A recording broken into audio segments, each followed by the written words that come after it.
Hola amigos, bienvenidos a un capítulo más de Perfiles. Antes de iniciar quiero dar gracias a Osvaldo Cumbe Estudio Fotográfico, que está ubicado en la calle Bolívar y 3 de noviembre. También a Ruta 95, la licorera y el bar que está ubicado en la autopista Azogues Biblián, a pocos metros del ingreso a la cárcel. Y a Cancha Sintética y Cabaña Don Pancho, que está ubicado en la parroquia Huapán. Les ofrecen el servicio de cancha sintética todos los días, de domingo a domingo, y el servicio de comida en la cabaña los días domingos desde las 8 de la mañana. También quiero agradecer a mi equipo de producción, puesto que esta semana hemos tenido un pequeño percance, han querido entrar a nuestra cuenta de Facebook, nuestra página principal, pero gracias a todo el equipo que tenemos hemos logrado salir adelante. Gracias a todos los mensajes que hemos recibido de nuestros seguidores, seguimos de pie. Sin más, quiero dar la bienvenida, o bueno, agradecerle también al señor Olmedo Palacios. Muchas gracias, bienvenido. Muchas gracias a ustedes. Créanme que es una gratísima sorpresa tenerles en mi casa, en mi modesto hogar, para tratar de contestar las inquietudes de ustedes. Algún tiempito que he dejado los micrófonos, pero ojalá las respuestas sean precisas para que ustedes salgan con la satisfacción que todos anhelamos. Bueno, esto es una conversación más que nada. ¿Cómo ha pasado? Yo más o menos, a pesar de las molestias de salud, sin embargo, las situaciones de popularidad no se pierden mucho. Siempre hay bastantes amigos. En la ciudad de Azogues me conocen demasiado la gente. Y cada vez que tengo la oportunidad de salir al centro, el saludo es cordial de todos los amigos y los conocidos que recuerdan algo de mí y siguen recordando que soy un modesto ciudadano, pero siempre cariñoso y respetuoso con la gente. ¿Cuáles son los problemas de salud que dice? Bueno, yo tengo problemas de la columna vertebral. Hace unos 11 años más o menos me operaron de hernias en la parte baja de la columna. Y me acostumbré a andar con el bastoncito por seguridad, pero no me daba cuenta de que estaba solo apoyado en el brazo derecho. Y la columna estaba medio haciéndose una S. Entonces los exámenes, las radiografías, todos los análisis que hicieron los médicos se dieron con la ingrata sorpresa de que mi columna estaba bien torcida. Y había que enderezarme y ponerme platinas. Así es que hace unos 3 años me volvieron a operar. Me pusieron una platina a cada lado de la columna con 5 clavos a cada lado. Así estoy. De todas maneras, los dolores intensos que sentía se redujeron bastante. Y hoy, cuando tengo dolores en la parte baja de la columna, me dicen los médicos que ya no se trata de la columna, sino posiblemente es la famosa artrosis la que me está molestando ahora. Pero, sin embargo, llevo una vida normal. Sí, aparentemente normal.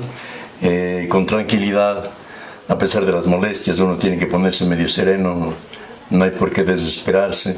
De todas maneras, con tratamientos, con consejos de los médicos, uno va superando esos problemas y con la ayuda también de la familia y los amigos. Don Olmedo, vamos por sus inicios. Usted es el octavo hijo de su padre y su madre, el octavo de la familia. Así es. ¿Cómo era su infancia? Bueno, el hogar de mis padres siempre en situación económica bastante estrecha. Mis padres fueron pobres, nosotros también hemos sido pobres y nos acostumbramos a eso. Sin embargo, se vencieron todas las dificultades, especialmente en mi caso para estudiar la primaria aquí en la ciudad de Azogues.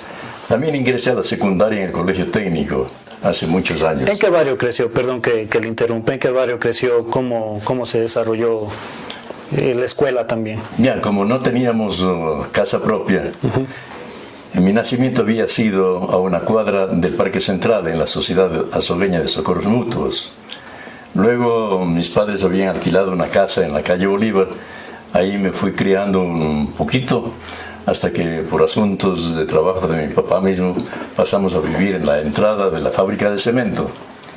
Ahí me crié un poco. En esa época entré a la escuela también y teníamos que venir desde ese sitio hasta la escuela de Mirabat. Toda la travesía veníamos atravesando con mis hermanos mayores veníamos a la escuela de Mirabada y me eduqué la primaria. Entré a la secundaria en el colegio técnico. En la primaria, este transcurso, compartir con sus hermanos, ¿cómo era? ¿Cómo era usted de niño? ¿Era travieso? ¿Era extrovertido, introvertido, callado? Callado. ¿Callado? Yo era el más serio de la casa. Callado, pero luego ya levanta la voz.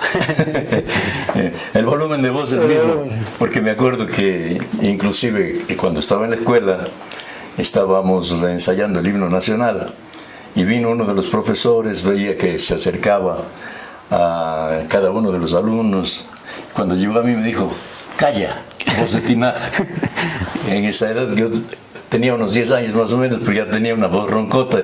Y me dijo así el profesor: calla, voz de tinaja, estás dañando. Y callé y ya no podía cantar más. Pero ya callado en la casa. Sí. ¿Y cómo era con la relación con sus hermanos, con sus papás? Bueno, en la casa, digamos, no era muy callado, más tranquilo que... ¿O no? No, travesuras no.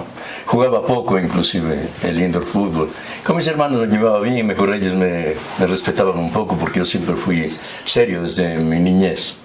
Entonces mis hermanos, inclusive un poquito mayores, me tenían un poco de consideración, de respeto, y los menores más aún.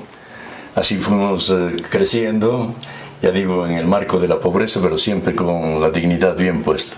¿Solo los estudios usted en la primaria, perdón? ¿Solo estudiaba o también trataba de buscar algo de ingreso aparte, trabajando? Bueno, por la estrechez económica de mis padres, vuelvo a decir, los que distribuían la sal, antes venían en saquillos, la sal para los hogares, le habían pedido a mi papá que yo les vaya a ayudar a controlar. Fui así semanalmente, los sábados iba especialmente a controlar que a través de una orden, claro, que no se lleven más de lo que estaba pedido. Era por saquillos, se tenía que controlar que se lleven solo lo que no se roben. Claro. Y asimismo la señora que se hacía cargo de la agencia de la sal me mandaba a depositar los dineros cuando era aún un niño yo, pero me tenía confianza. Años? ¿Cuánto ganaba? ¿Cuántos años? ¿Y cuánto le pagaba? Bueno, era desde los 10, 11, 12 años que pasé con esa gente y me pagaban así semanalmente en sucres en ese tiempo, poquito a poquito, pero avanzaba para alguna tonterita para ayudar inclusive a mi mamacita que tenía situaciones muy difíciles. Yo leía que usted estudió en 3 colegios. Primero, el técnico Luis Rogerio González. Sí, el técnico Luis Rogerio González. Luego le tocó salir de la ciudad. Sí, el problema era el siguiente. En esa época cobraban 3 sucres por materia para los exámenes finales. Y en el primer curso yo tenía 11 materias. Entonces tenía que sacar para el examen final 33 sucres. Y el sueldo de mi papá, de teniente político, era de 90 sucres. O sea que para los derechos de examen le iba a llevar más de la tercera parte del sueldo de mi papá. Y él ya tenía otras cosas que pagar y todo eso. Así que por esa situación tuve que abandonar los estudios del colegio. No terminó el primer curso. Me quedé sin dar los exámenes finales. Entonces ya cuando comenzaron las vacaciones me fui a Guayaquil. Ahí tenía un hermano que trabajaba en la empresa de aviación Panagra. Y sin embargo cuando estaba en su casa hacía pantalones. Entonces, Ñato le decían a su hermano. Sí, Ñato Palacios. Ñato Palacios. Entonces, él me enseñó a hacer pantalones. En Guayaquil me pasé prácticamente desde los 13 años hasta cerca de los 17. Pero el asunto de la radiodifusión ya se me fue metiendo, ¿no? Pero luego vamos a hablar de la radiodifusión. Bien. Vamos a esto del colegio. Usted, el primer curso no lo termina por los exámenes finales. Sí. Va a Guayaquil, trabaja y luego regresaba a estudiar. Sí. O sea, ¿se iba a trabajar solo en vacaciones? ¿O cómo? No, seguido trabajé en... ¿Cuánto tiempo trabajó en Guayaquil? 3 años y más. Ya regresé casi a los 17 años, 16 años y un poco más. ¿Y a esa edad se puso a estudiar la secundaria? Aún no. ¿Aún no? En todo caso, vine y pedí trabajo en una sastrería del señor Miguel Morocho. Él vive hasta ahorita. Ahí tenía compañeros en las máquinas de coser. Yo también cosía Y en los momentos de descanso, yo cogía un periódico y me ponía a leer como si fuera locutor. A esa edad, ya digo, yo era bien aficionado a la locución. Tanto es así que yo leía permanentemente cada momento de descanso y mis compañeros me decían, ya cállate, te vas a hacer loco. Porque tenía, digo, la costumbre de ensayar prácticamente. Pero usted leía así el periódico, buenos días amigos. Sí, como si estuviera pasando noticias. Y me acuerdo en una ocasión viene al taller un amigo mío, Oscar Cantos. Pero también narraba partidos de fútbol. Después.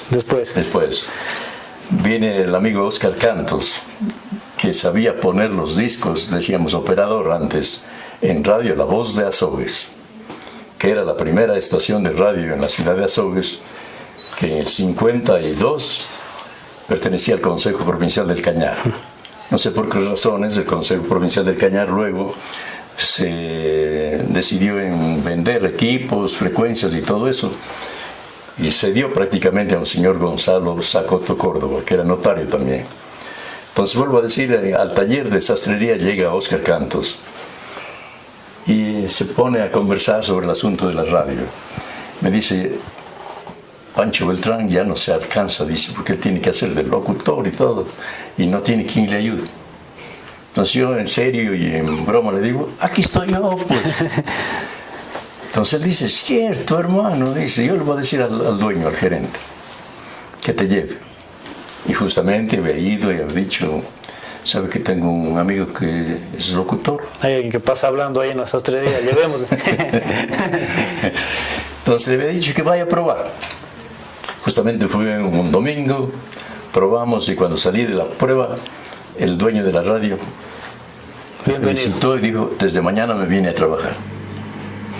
Entonces era la primera vez que iba como profesional prácticamente a trabajar en una radio. ¿Pero qué hacía al principio? ¿Operador? No, ya locución directa. Como yo tenía práctica en la lectura desde muy chiquito, porque era un consejo de mi padre.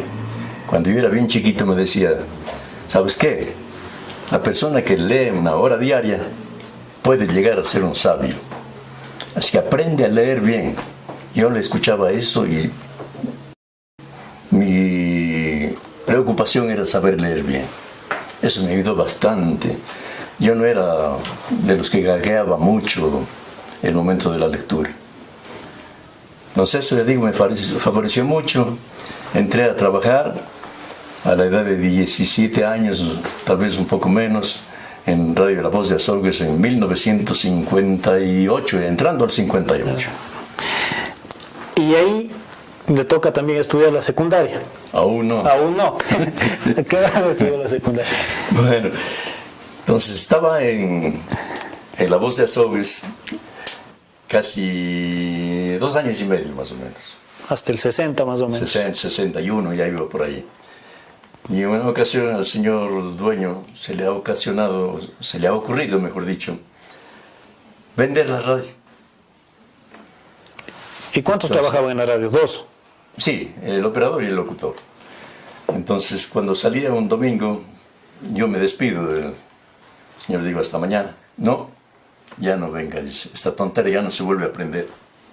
Digo, bueno, pero al ser de avisar a la gente, que ya no, ya está todo hecho. Digo, bueno, ahí queda su tontería. Hasta eso ya funcionaba Ondas del Volante. Y coincidencialmente en Ondas del Volante trabajaba el señor Juan Barahona Rivadeneira como primer locutor, un excelente locutor. Y no sé qué por asuntos, también trabajaba el señor Manuel Sarmiento Mera, otro buen locutor. Manuel Sarmiento se fue y en una ocasión llegan del sindicato de choferes y me hablan.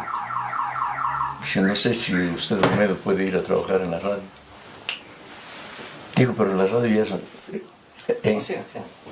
En la radio ya están los compañeros amigos, digo, que trabajan. No, dice, ya el uno ya se fue.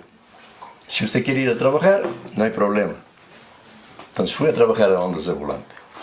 Entré en 1961. Así mismo trabajé hasta 1963. 2 años. Sí, 2 años y un poquito más. Locutando noticias. Sí, locutando noticias. Y ahí también programas de música nacional, boleros también pasábamos. Así transcurrió el tiempo, pero la estación de radio comenzó a dañarse con frecuencia. Ondas del Volante. Ondas del Volante. Hasta ahora creo que se dañó un poquito. Pasaba un mes, pasaba 2 meses, y hasta que al final se cansaron. Y oportunamente recibo una llamada de Radio Nacional Espejo de Quito. ¿Ya lo escuchaban? Y me han escuchado, alguien se comunicaría y me proponen que vaya a trabajar allá. Y como ya estaban en los problemitas de la Ondas de Volante, que no se sabía si se quedaba o no se quedaba. Así. Y la estación mismo se apagaba cada rato, entonces me decido a irme. ¿Se fue a Quito? Se fue a Quito en el 63. ¿Con cuántos años usted? Yo ya tenía 22 años más o menos. ¿Soltero? Sí, soltero. Fui a Quito y entré a trabajar en Radio Nacional Espejo y en Radio Reloj, que eran del mismo propietario, el señor Gerardo Berborich. ¿Y cómo es esa experiencia de salir a los 22 años luego de llevar una vida aquí en Azogues, que la gente le conocía, le escuchaba, tenía su público? ¿Cómo es ese cambio de irse a Quito? Al comienzo medio problemático. ¿En qué sentido? Usted sabe que llegar de un momento al otro a establecerme, inclusive a pagar en un chico hotelito para poder dormir y cuánta cosa más, era bastante difícil. Pero de todas maneras, ya con los consejos de los amigos, de los compañeros, fui adaptándome. Pasé en las 2 estaciones algún tiempito. ¿Cuánto es algún tiempito? Asimismo, 2 años y más. 2 años. Usted ha sido 2 años, 2 años y 2 años. Y más. Asimismo, tuve la suerte de relacionarme con gente bien preparada en asuntos de transmisión de fútbol, de otros compromisos populares, de presentaciones artísticas. ¿A quiénes recuerda desde esa época? ¿Quiénes eran sus amigos ya en este mundo de la radio? Entre los locutores deportivos, Carlos Rodríguez Col, por ejemplo, era uno de los excelentes. Edison Vargas Acosta en Noticias, tenía una vozota también. Y otros más de otras emisoras que... Pero amigos suyos. Ya se hicieron amigos. ¿Y cómo era esa relación? ¿En Quito usted era solamente trabajo y su casa? O... Al comienzo sí, después pero ya, luego ya salía. Después ya inquietudes también. Ya. ¿Cuáles son las inquietudes? Ya las amistades, medio las admiradoras. ¿Tenía admiradoras? Ya en ese tiempo no había el sistema de televisión, entonces todo el mundo escuchaba las estaciones de radio, ¿no? Entonces les agradaba seguramente la voz, el estilo. ¿Sí iban a buscarle afuera de la radio? Sí, o me llamaban, nos hacíamos amigos. ¿Salía con ellas? Sí. ¿Cómo es salir con un admirador? como les ha de ocurrir a ustedes también. A mí no me llama nadie. No, a mí no me llama nadie. Cuente cómo agradable. Hacerse de buenas amigas y buenos amigos es excelente. Pero en Quito compartía, que sí salía, porque usted es joven. Sí, joven. Joven, 22, 23 años. Pero, ¿cómo era? Le decían, vamos acá, tomémonos un trago, un café, o vamos a algún baile. Los cafés, rara vez en Quito, por ejemplo, tomar licor, porque era hasta medio peligroso, uno ajeno a la ciudad, ¿no? Entonces tenía que estar siempre, como se dice popularmente, pilas, para que no le pase nada.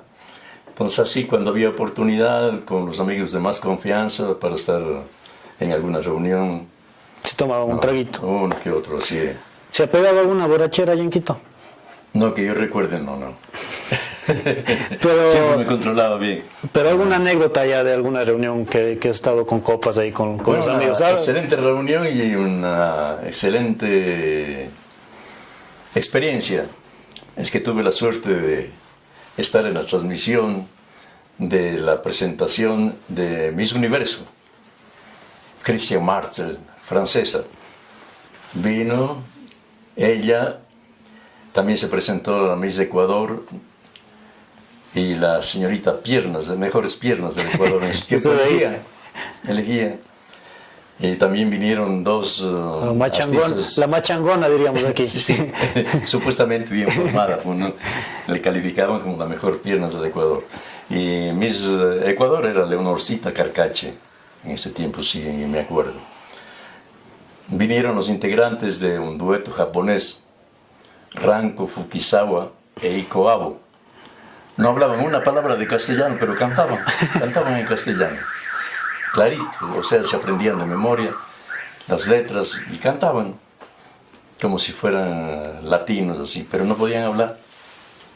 Esa era la mejor experiencia que yo tuve en asuntos sociales. Así, en el asunto de trabajo. Así es. Pero en el asunto ya amistad, en Quito, con los amigos que usted tenía. ¿Alguna reunión que haya tenido en la casa de alguno de ellos? ¿Algún baile? No, vuelvo a decir no. No, en Quito siempre, nada. Siempre me controlaba, sí. En Quito bien serio. Sí, bueno, siempre he sido serio. Pero evitaba los problemitas. Entonces, ya pasado cerca de 3 años, tuve que volver acá. ¿Por qué? Ya por asuntos de que fue el señor secretario de Actas y Comunicaciones del Sindicato de Choferes, que era propietario de Ondas de Volante, y me volvió a ofrecer el trabajo aquí. Que se regrese. Claro, yo como estaba ausente de mi familia, era bastante sufrimiento diario, no tener... Pero tenía las admiradoras. Sí, pero los admiradores solo me ofrecían sus miradas y nada más, ¿no? Bueno, alguna otra cosa también. Pero... ¿Qué le ofrecían? Pero, por ejemplo, y asuntos familiares mismos, ya necesitaba de estar en mi casa con mis padres, con mis hermanos. Entonces aproveché la oportunidad que fue el secretario de Actas del sindicato y me propuso venir a hacerme cargo ya de la radio. No sé, sin duda. Regresé y me hice cargo de la gerencia y de la locución también de Ondas de Volante ya en 1964. ¿Y aún no estudiaba el colegio? Aún no. Bueno, había la despreocupación mía. O sea, porque ya tenía trabajo y estaba en lo que le gustaba, entonces... Claro, ¿Usted decía para qué? Un medio ambiente, claro, y decía en esa época, ¿para qué seguir estudiando? No?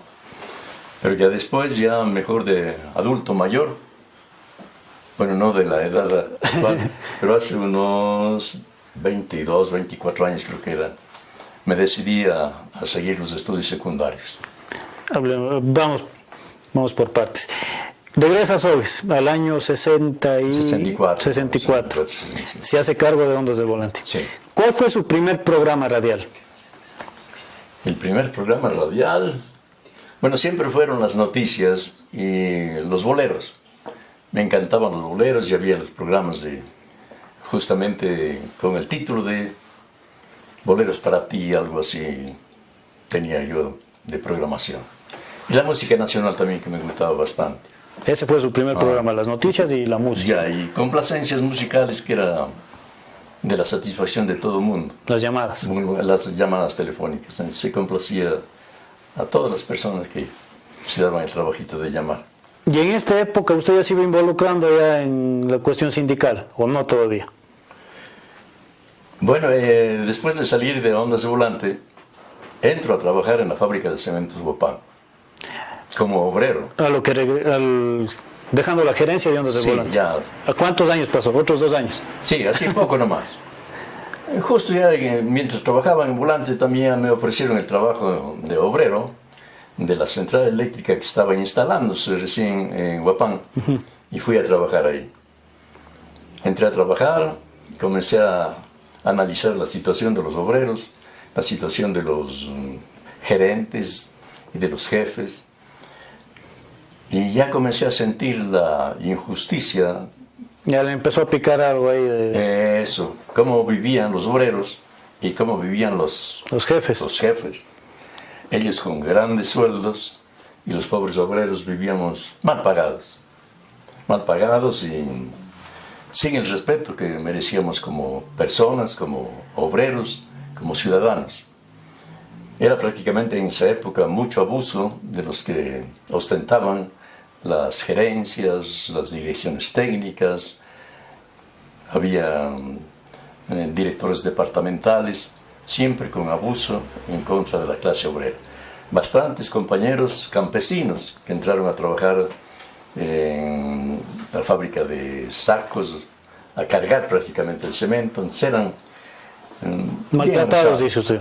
Claro, los que trabajaban en las minas, maltratados permanentemente y ganando poquísimos sueldos. ¿Y cuándo le pica el bicho a usted de decir, vamos, levantémonos, Bueno, los jefes tienen que tratarnos bien? ya habían compañeros trabajadores un poco mayores a mí, inclusive un tío mío, Carlos Hidrobo Palacios, que trabajaba también como chofer. Un señor Rubén Abad, también, que ellos también se daban cuenta de la desigualdad que había y nosotros los muchachos, que metíamos candela para que se haga un sindicato. Entonces se decidieron las personas mayores, los compañeros mayores, y logramos hacer el sindicato. Y justamente le nombran a mi tío Carlos Hidrobo como primer secretario general de los trabajadores. El segundo secretario general, el señor Rubén Abad. Pero en la práctica faltaba alguien que empuje empuje, y la lucha. algún guambra, dice usted, que venga con Y los compañeros de mi edad me dicen, ya, lánzate cargo tú, ya lánzate tú. Pero yo ya tenía ese recelo. Entre mí decía, ¿y si me echan de aquí, qué hago? ¿Era soltero o ya se casó? Soltero todavía. Ah, ya. Ajá.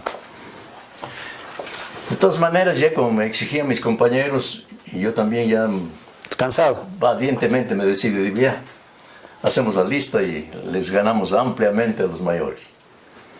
Solo una persona mayor pusimos en nuestra lista, mientras habían 8 jóvenes pusimos a un mayor. Que le decíamos el mayor del grupo, pero era buena persona, buen amigo y siempre estaba con nosotros. Se llamaba Víctor Molina, papá del doctor Víctor Molina Encalada. Y ahí usted organiza alguna rebelión, digamos así. Ya entonces me toca analizar más de fondo los problemas que había en la fábrica, los despilfarros que se daban en la fábrica. Y me coge ya la necesidad de denunciar en Quito. Ya se cabrea, dice usted, como... Eso. Ya me cabrea, diga así. Me cabreado y con la presión de los compañeros no hacemos más que decidirnos para ir a denunciar en Quito las cosas que estaban ocurriendo aquí. Me decido un día irme a Quito y les digo a unos 3 compañeros, ¿me pueden acompañar ustedes? Dice, ya, pues nos vamos. Era el hoy doctor Rubén Hugo, no sé si le conozcan, Marco Rojas y Gervasio Vicuña. Los 3 van conmigo, pues vamos directamente al comercio. Vamos a ver que queremos hacer una denuncia. ¿De qué se trata? De la empresa Industria de Guapan de Azogues. Bueno, ¿qué está pasando? Pasa esto, pasa el otro, pasa el otro. Yo hago las declaraciones. Y los otros solo me acompañaban. Los otros de ella habla. Ya. Bueno, y el comercio lo publicó. Claro que no todo. Pero, una Claro, parte, pero ya salía su nombre. Una parte de las denuncias ya sale el nombre. Y también ya han averiguado quiénes más estaban conmigo. Cuando entramos a trabajar al segundo día de lo que ya publica el comercio, en la entradita sube el guardián, me dice, señor Palacios, señor Hugo, señor Rojas y señor Vicuña, no pueden entrar a trabajar. Le digo, ¿y orden de quién? De la gerencia. Digo, ya entonces aquí nos bajamos. Nos bajamos ahí en la entradita. Después de una media hora viene otro guardián.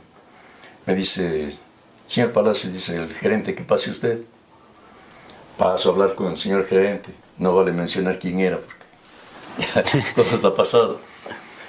Entonces, ya después de conversar un rato, el gerente me dice, señor Palacios, dice, ya déjese de tonteras, dice. Entre usted a trabajar, deja a los otros acá. Digo, ¿qué le pasa? Pues le digo. Más se cabrea usted. Claro.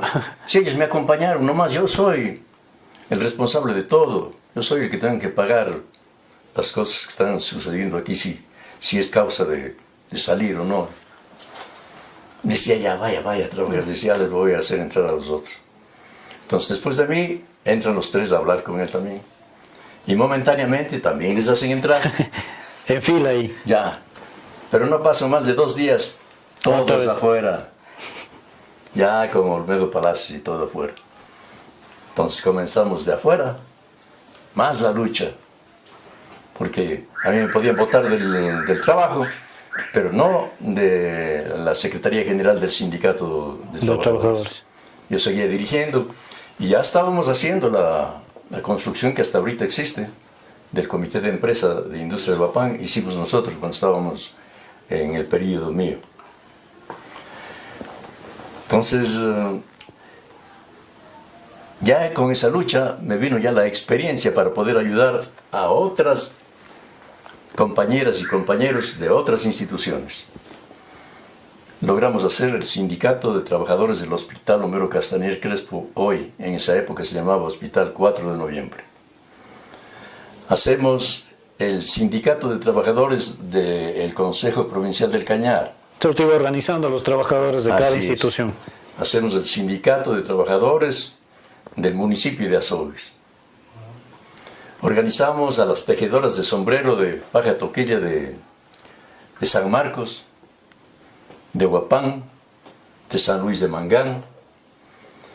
Hicimos algunas organizaciones. Y ahí sí se forma la Federación de Con todas Trabajadores. las organizaciones nos metemos a hacer la Federación Provincial de Trabajadores del Cañar.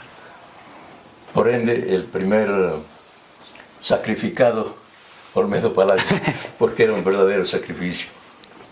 Ustedes se acordarán que en esa época una estrechez económica no permitía nada, inclusive para pagar a abogados que nos den escribiendo estatutos y todo eso. No había aquí en Azogues. O sea, usted era de boca, como se dice. O sea, todos le dicen Olmedo Palacios al frente. Sí. Pero no había un acta que diga... No, con actas, con todo. Pero, por ejemplo, ya para algún asunto legal, no teníamos un profesional del derecho que se haga cargo y represente a la organización. De ahí en la práctica, a mí me tocó inclusive hacer actas, hacer estatutos de todas las organizaciones. Ya, pero ¿cuándo viene así los típicos paros, las típicas... Justo en esa época, en el 67, 68, 69, 70, Usted a la calle? ya a la calle las broncas bien puestas. Y nos ayudaban únicamente 2 abogados de Cuenca, que eran mis amigos. El doctor Rubén Solís, papá de la legisladora, de la asambleísta. Doris. De la Doris. La Doris, inclusive, de jovencita, venía a estar en las sesiones de los sindicatos aquí, a veces nos acompañaba. Y el doctor Caupolicán Ochoa. Los dos nos ayudaban. El abogado en del asuntos presidente. legales. Sí, Del expresidente, el perdón. expresidente. O sea, cuando necesitaban una firma ya legal, tenía que ir yo a pedir que ellos den firmando. El resto ya era compromiso de nosotros. Pero usted también participa ya de paros. Sí. ¿Cómo era un paro? O sea, Un ¿usted paro. salía con la típica franela así lanzando piedras o...? Bueno, eran, como se dice, las broncas. Broncas durísimas. Y la represión también era bien dura. ¿Tiraba piedras usted? Claro. Sí la tiraba. A veces tenía que frenar a los compañeros también porque a veces ya se daba la costumbre que sin motivo era la piedra. Mientras nosotros encabezábamos y teníamos nosotros que hablar con... Claro, con los dirigentes. Con los dirigentes de las entidades. Y entonces teníamos que frenar a los compañeros. ¿Pero qué tal para una piedra? ¿Usted sí le atinaba a los que tenía que dar? Bueno, yo no, en la práctica no echaba mucha piedra, pero los compañeros sí. Yo lo que era es adelante. O sea, usted organizaba y ustedes vean qué hace. Yo era para recibir los palazos. ¿Se aguantaba inclusive- usted el...? Sí, sí. Bueno, a veces inclusive me paliaron bien una noche, así mismo un paro. Vinieron militares y policías de otras partes. Me golpearon, como se dice, hasta no más, y a otros compañeros también. A mí hasta me hirieron en la pierna con la bayoneta. Y así herido y todo me llevaron a Cuenca, detenido. Ahí me tuvieron toda la noche sangrando. Al segundo día me hicieron curar ahí mismo. Y ya con la intervención de algunos amigos, de gente que nos conocían, logramos salir a los 2 días muchachitos prácticamente de 24, 25 años. Entonces usted Wamba organizando paros. Sí, así era. Éramos los únicos prácticamente. Pero fue una experiencia buena porque después los obreros ya se acostumbraron, en primer lugar, a acabar con los trámites. En pocas legales. palabras, a no dejarse ver la cara. Eso. Ya todo agotado, todos los trámites legales, si no hacían caso, vamos ahí sí. A las calles. Así es. Y si le digo Ataúlfo Tobar. Ataúlfo Tobar, poco recuerdo de él. Pero era uno también de quienes reprimían. Ajá. Había también un señor de apellido Carangui. Aquí en Azogue, sí. Enrique Carangui creo que era.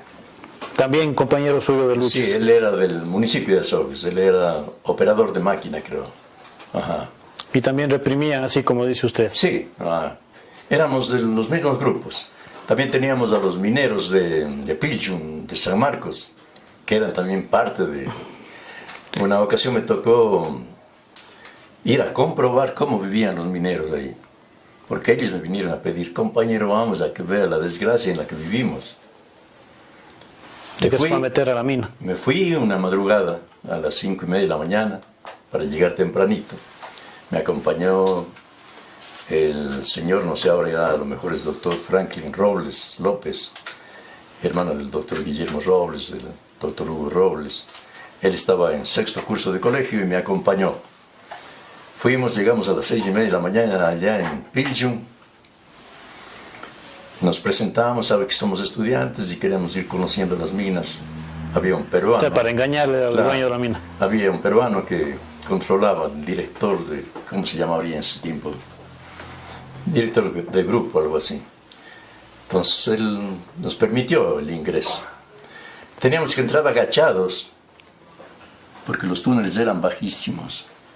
Y caían agua, caían piedras a nuestro lado, a veces encima también de la cabeza. Pero ya nos dijeron los compañeros, donde encuentran tablas, así clavadas en las paredes de los túneles, allí existe oro.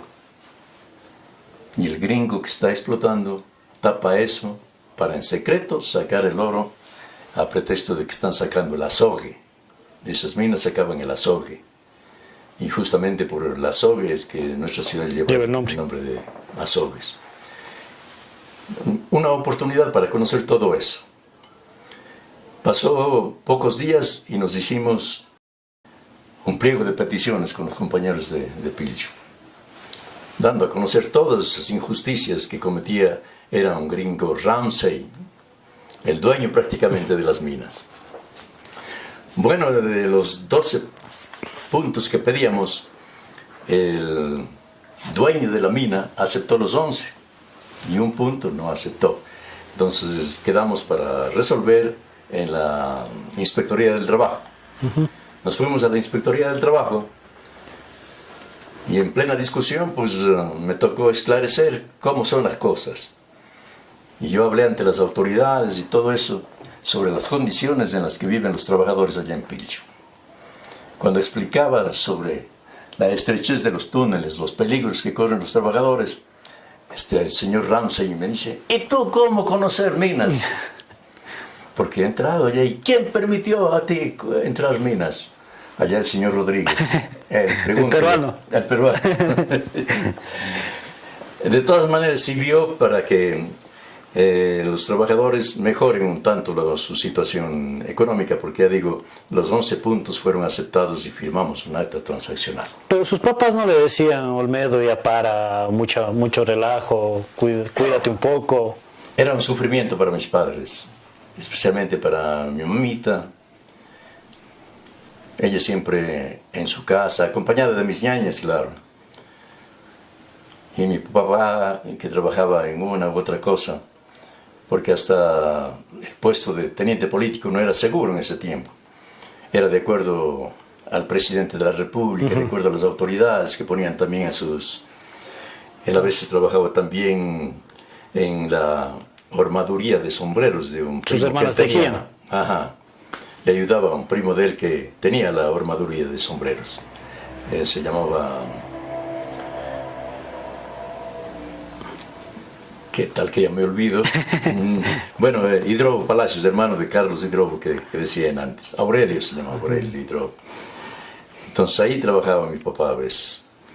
Entonces era un sufrimiento permanente y yo... Pero sí le decían, oye, ya paro, Olmedo, ya tranquilo, ya no hagas mucho relajo. Mejor ya no me decían nada. Ya era imposible salir yo. Y era caso perdido usted. Claro, no podía abandonar yo a mis trabajadores, a mi gente. A la gente pobre, gente humilde. No solamente los trabajadores y obreros, era la mayoría de gente en Azogues de una pobreza terrible. La misma ciudad de Azogues sufría de escasez de agua potable, de energía eléctrica, de varios servicios, pocos carros, no teníamos canchas deportivas. Nosotros en el barrio en que vivíamos en nuestra juventud tuvimos que hacer canchas por nuestra cuenta en terrenos que nos cedía el señor Miguel Quesada Cáceres. ¿En dónde vivió usted la juventud? En gran parte de la juventud en la calle Bolívar, donde es hoy la Casa de la Cultura. Ya. Ese fue un terraplén que nosotros hicimos para jugar indoor, pero le tocó la ocasión al dueño de vender para justamente que construyan la Casa de la Cultura. Tuvimos que dejar que... y nos dio vuelta al lado. Así mismo hicimos otro terraplén y volvió a vender. Nos quedamos sin nada. ¿Y cómo era usted en su juventud? Porque mucho tiempo dedicado sí al mundo de la radio, la locución, o toda esa parte seria, digamos así. Pero ¿cómo era usted en su juventud? Ya saliendo de la radio, topar con los panas, salir con los amigos, los familiares. Sí, aquí ya en confianza ya hacíamos flutitas para jugar una cosa, para jugar otra cosa, especialmente el indoor, después ya el fútbol. Nos dedicamos también al box. Yo era dado a entrenador de box inclusive. Ahí está que arma los relajos para... Y tenía un poco de práctica, entonces enseñaba a los compañeros del Club Simón Bolívar el box. Una ocasión hice pelear a 5 miembros de mi familia. Mis 2 hermanos, 2 sobrinos y un pariente más, contra un grupito así de boxeadores de Cuenca. Y usted apostando a su familia. Más que apostar, dirigiéndoles. Yo era el responsable de... Inclusive yo tenía que estar al borde de la cancha, del ring, orientando a los boxeadores. ¿Y para qué? Fueron buenos. Buena pelea. Hasta hace poco tiempo, no sé si conocerían ustedes a Hernán Parra. Hernán Parra Palacios era uno de los excelentes boxeadores ecuatorianos. Una vez tuve que llevarle a Babahoyo. Ahí boxeó, yo también de representante ahí en Babahoyo. Pues usted, de lo que cuenta, no es mucho de este mundo. Como la mayoría de jóvenes pasan de salir con los amigos, tomarse una cerveza, tomarse algún trago. Sí, un trago, ¿no? ¿Nunca ha perdido la cabeza tomando? Casi nunca. Casi nunca. Yo tenía la precaución, inclusive, de acompañar a los amigos. A veces, o sea, usted cuidaba a los borrachos. Eso, y me respetaba mucho para que me obedecían los compañeros. Aún con el trago en la cabeza me obedecían mucho. Yo tenía esa condición de seriedad e imponía yo la orden. Y con semejante voz también, pues cualquiera hace caso. Y la primera advertencia, especialmente mía, era no hablar de las familias y no hablar de la política. Porque eso ocasionaba las divisiones entre propios compañeros. Hablábamos del deporte, hablábamos de las chicas, hablábamos de cualquier cosa, pero menos, ya digo, de las familias y de los partidos políticos o de los candidatos, no. Porque era eso ya división. Entonces cada uno teníamos libertad para actuar como veíamos las cosas. Pero más tenían la orientación, como se dice, de izquierda todos los compañeros. Todos izquierdosos. Sí. Y usted también ve de cerca lo de Astra. Sí, tuve la oportunidad de organizar 2 sindicatos en Astra también. Habían algunas organizaciones, en el Ingenio mismo, había algunas organizaciones. En el año 1976 creo que era, yo no me acuerdo bien, un poco más, no me acuerdo. Ya me hice amigo de Jaime Hurtado González. Nos topábamos allá, hablábamos de la política sindical y de la izquierda. Él era como, en esa época a mí también me decían los comunistas. Entonces hablábamos con mucha confianza con Jaime Hurtado. Después llega la formación del Movimiento Popular Democrático. Jaime Hurtado a la cabeza. Excelente compañero, de un corazón grande, de una mente lúcida, de una honradez. ¿Le considero amigo a él? Muy amigo. Y él también me consideraba muy amigo. Conversábamos, le digo, cualquier intimidad inclusive. Él venía acá, conversábamos aquí. Les cuento que cuando fallece mi papá en 1993, él viene de Guayaquil con su hijo, Lenin se llama. Lenin Hurtado. Vinieron al hogar donde nosotros vivíamos ya con mi señora y mis hijos, la estación del ferrocarril de Biblián. Una casita demasiadamente humilde de tablas. Allá llegó el Jaime a darme la condolencia por la muerte de mi padre. Entonces siempre me acuerdo del Jaime como gran amigo, decidido a todo, aunque sea a morir, como así sucedió. Le mataron de día, a 2 cuadras... Cuando él era congresista. Eso, a 2 cuadras del Congreso Nacional. Y hasta ahora no han sido capaces los famosos investigadores de esclarecer quiénes fueron los asesinos. Bueno, se decía que estaban algunos en Europa, en Italia, España, se decía ese tipo de cosas. En la práctica eran los que dirigían el país en esa época. Estábamos hablando de la época de Mahuad. Eso, y el señor Lazo, que era el ministro de las Finanzas en esa época. Usted bien de izquierda, ¿su papá también tenía esa línea? Sí, un poco de esa línea, claro que... Porque era teniente político en el gobierno de... Bueno, de algunos, pero en la práctica él era medio apegado al liberalismo. El liberalismo era todo lo opuesto al conservadorismo, a lo que después ya bautizaron con el nombre de social cristianos, inclusive faltando el respeto a los seguidores de Cristo, porque se dice cristianos a los que siguen a Cristo. Entonces ellos inclusive se tomaron el nombre de social cristianos hasta ahorita, sin respeto alguno. Han faltado el respeto hasta el Señor Jesucristo. Pero ¿a usted nunca le llamó la atención participar en política activa? ¿Ser candidato de algo? O sea, ser candidato mismo no. No tenía yo esa ilusión o esa ambición como muchos. Porque dirigente sí, la gente le haya querido a usted. Les cuento que en los inicios del Movimiento Popular Democrático, el famoso MPD. El famoso MPD, excelente en esa época, no teníamos gente para que salgan de candidatos. Entonces tenía que ser el mismo Olmedo Palacios el que salga de candidato. Tanto es así que yo fui el primer candidato a diputado por el Movimiento Popular Democrático en la provincia del Cañar, junto a un gran amigo azogueño mismo, que vivía en Cuenca y cuyo nombre se me escapa. Gran amigo, se le ve el nombre. Excelente. Y con dos compañeros campesinos, el uno de Cañar y el otro un poco más allá de Cañar. En todo caso, en esa pobreza del Movimiento Popular Democrático, no teníamos ni para una propaganda ni para nada. Pero estaba su voz. Todo es a pie.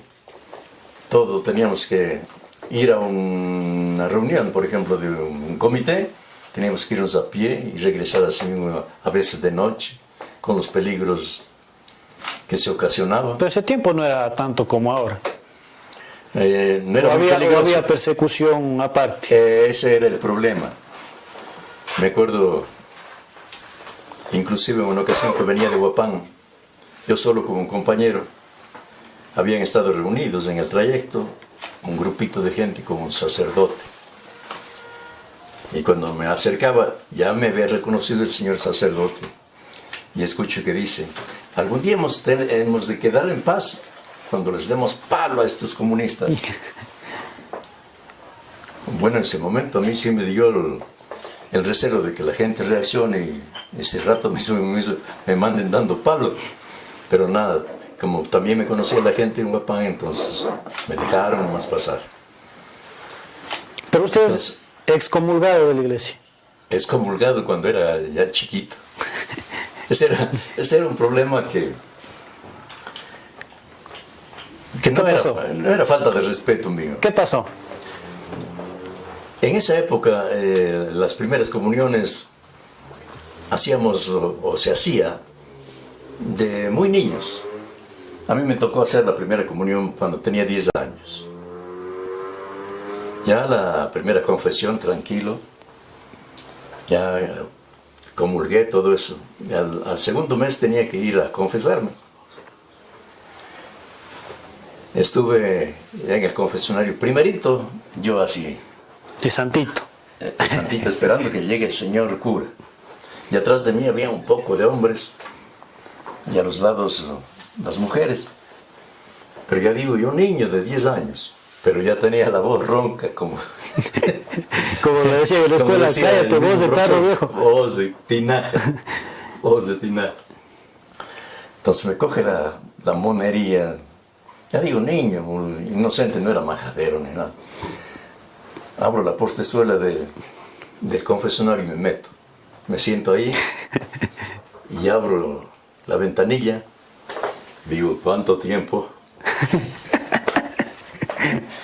Bueno, así.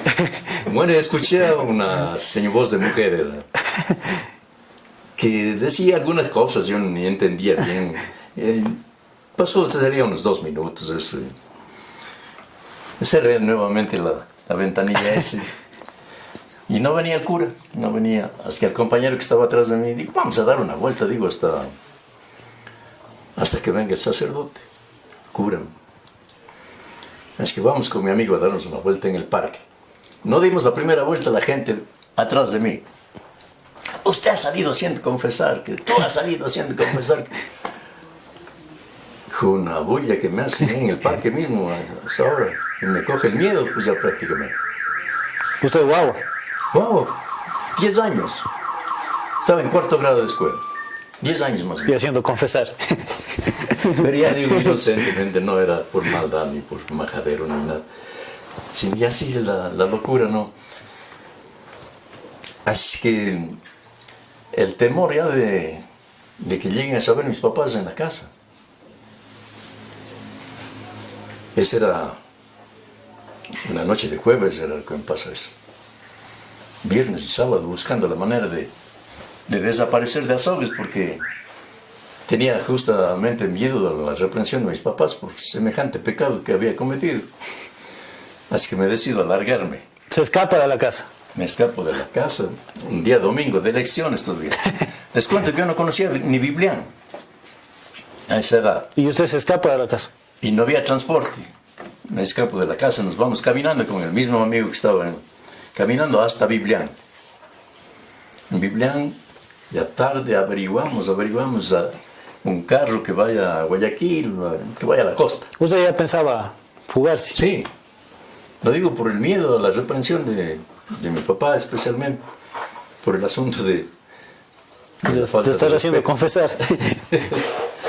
Así que nos damos en la casa de un señor en Biblián que tenía un transporte, que sabía irse a Milagro los días lunes.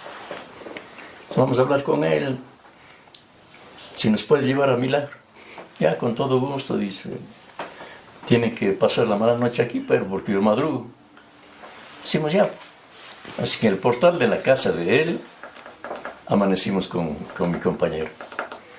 De madrugada al carro, pero nos hacen cargar, nos hacen subir a la parrilla, porque el carro era de cajón, iba cargado de ganado, y adelante iban llenos los dueños del ganado. Y usted de arriba. Arriba en la parrilla. Bueno, nos íbamos. En el Tambo, me acuerdo, una camioneta se cruza.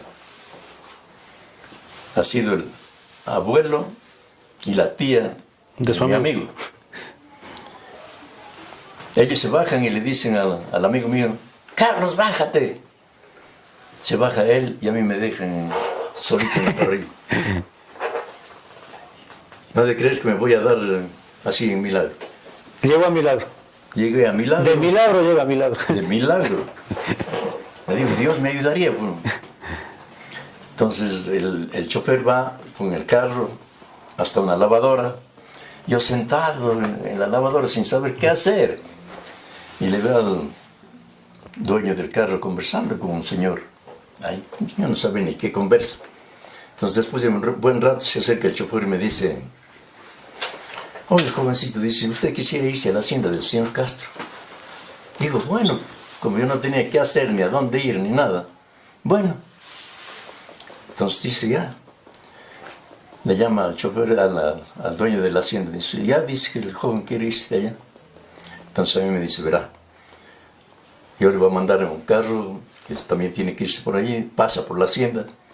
Usted le dice al chofer que le deje en la entrada de la hacienda. Eso era ya de tarde, bien tarde. Entonces me iba en el carro y el chofer medio que se ha olvidado de mí. Ya ha pasado unas 2 cuadras más o menos de la entrada de la hacienda. Me para y dice, ¿quién era el jovencito que tenía que quedarse en la hacienda de don Castro? Digo yo. Dice, verá, bájese, dice, y regrese más o menos unas 2 cuadras. Y ahí he de encontrar la entrada a la hacienda. Ya tuve que regresar, pues ya oscuro. Buscando la entrada, encuentro así, entre caña y caña, un chico caminito, angostito mejor dicho. Y me entro por ahí. Ya veo luces, unas casitas, y llamo. Primerito me contestan los perros. Ay, qué susto. Pero ya los encargados les detienen a los perros. ¿Qué desea? Digo, ¿sabe que me manda el señor Castro? Digo, para que trabaje aquí. Me dice, venga, venga, venga. Así mismo me hacen pasar toda la noche en un portal de una casita de esos de hacienda. Ahí amanecí. Al segundo día viene un mayorcito nomás y me dice, vamos, dice usted, para que esté amontonando las cañitas, para que los otros que son grandes carguen. Digo, ya. Estaba haciendo eso, pero me comenzó a molestar el estómago, me daba vómito, iba al ladito nomás. Y viene este señor que me puso ahí. ¿El que le llevó a milagro? No, el veteranito que, de la lavadora. Me puso ya, el que le encargó. Hacer montones. Dice, mira, como si tú vayas a estar en la casa de la hacienda, usted no, todavía no puede. Dice, por si acaso usted le conoce al Alberto Ochoa Vázquez, dice. Digo, claro, sí es mi padrino. Dice, yo soy suegro de él. Era un señor Torres de Biblián. Ya más me tranquilizo. Conocidos, dice usted.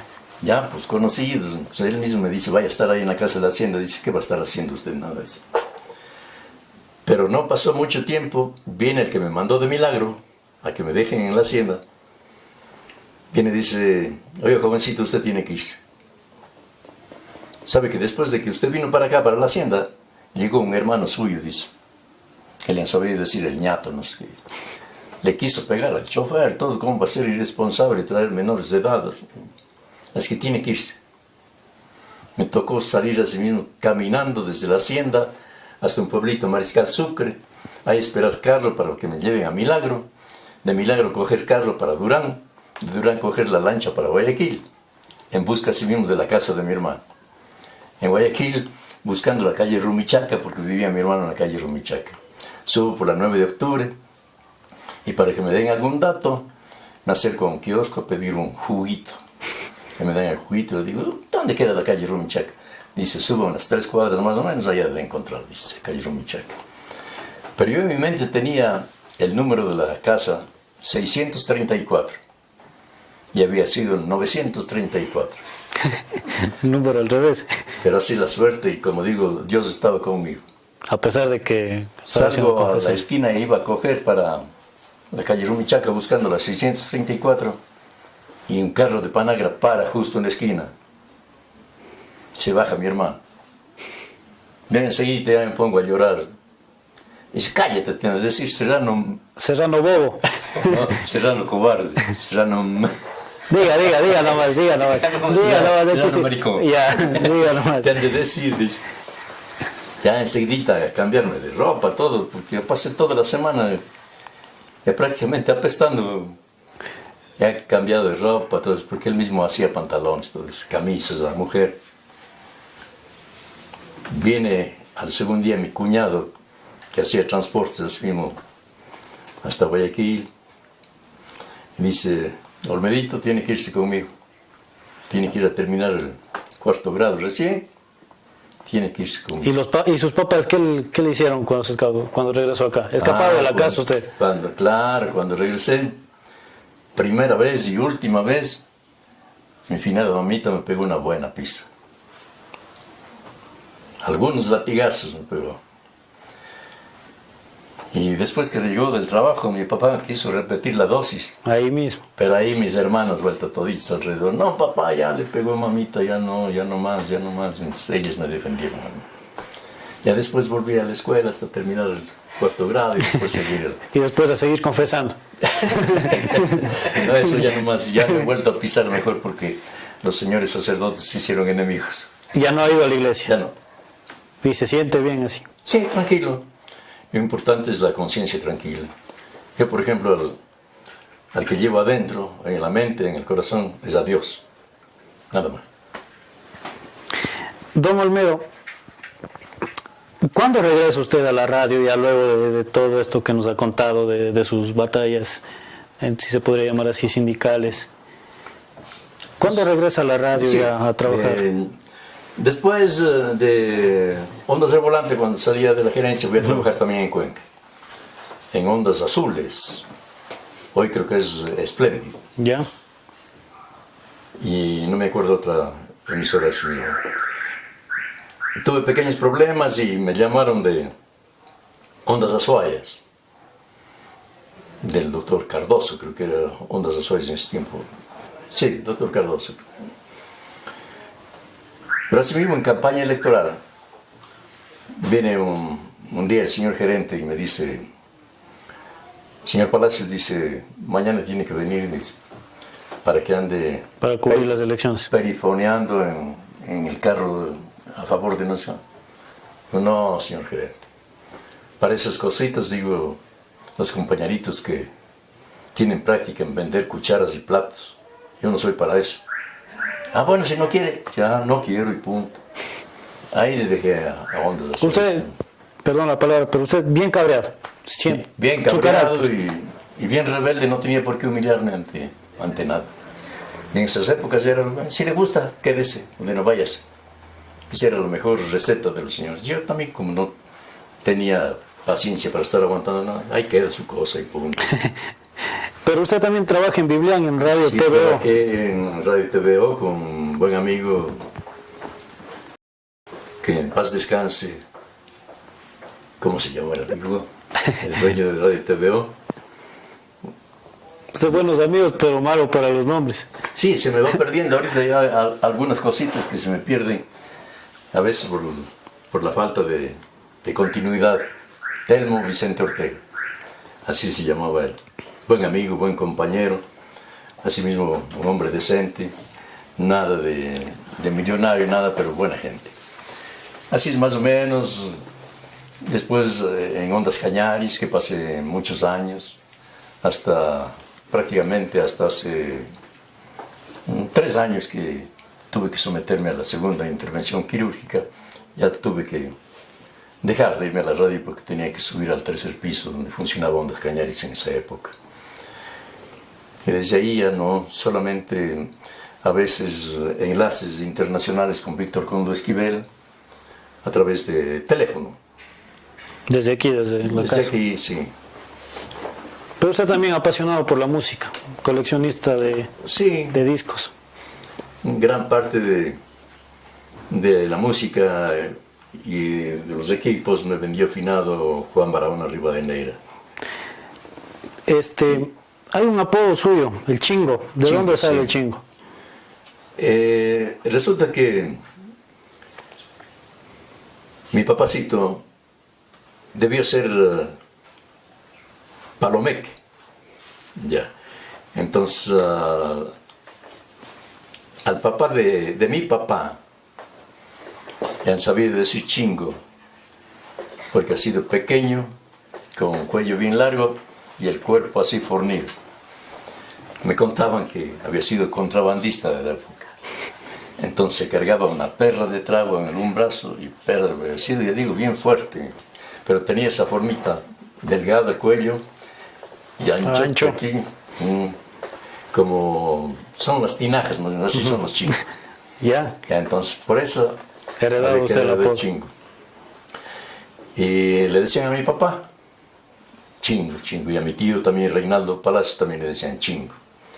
Y a todos nosotros, y a los propios que debían decirles chingos, que llevan apellido Palomeque, no les dijeron nunca, sino a nosotros. Entonces, y es como una marca prácticamente, lo de chingo. A todos nos... ¿No se ofende? No había razón.